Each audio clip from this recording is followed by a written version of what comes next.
Hello, everyone. I thought I'd tell you about a story that happened to me this week uh, related to a pretty important announcement in the email that you received.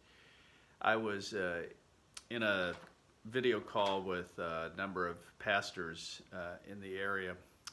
We were all discussing the challenges of reopening our churches and hearing about different stories around the country.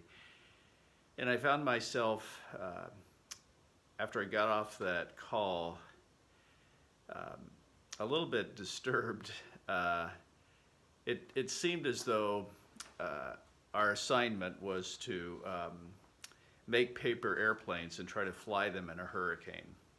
What do I mean by that? Well, listening to all the complexity of where people are at in a given congregation, hearing stories of some people who think this is all a big hoax, versus other people in a congregation who are horrified that churches are even thinking of reopening.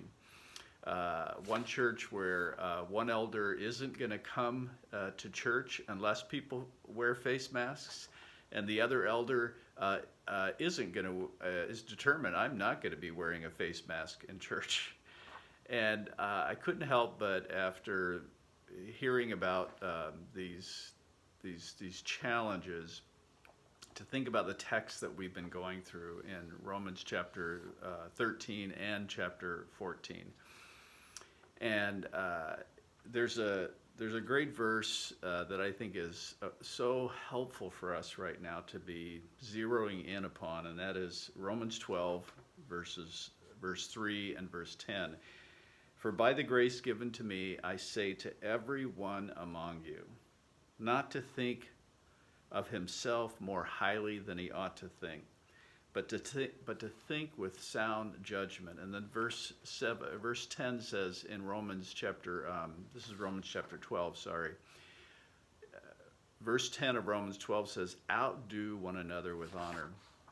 Now, on the positive note, as a praise to God's Spirit, there is, for the most part, a large desire on the part of believers in this area, just like there is at Red Cedar right now. We all miss gathering together. We miss what is true fellowship. And so even as we work together on that, I think this whole experience is revealing things about us as believers that are both encouraging in terms of our longing, but also where we really need to pray for the Spirit of God to do some work. So I would encourage you in this email, please read our plan for reopening as a congregation for regathering. Give us your feedback, the details. That day, June 14th is the day that we've set, and but this plan isn't in hard cement. We would love to get your feedback. There's probably some questions we haven't considered as elders that you could surface.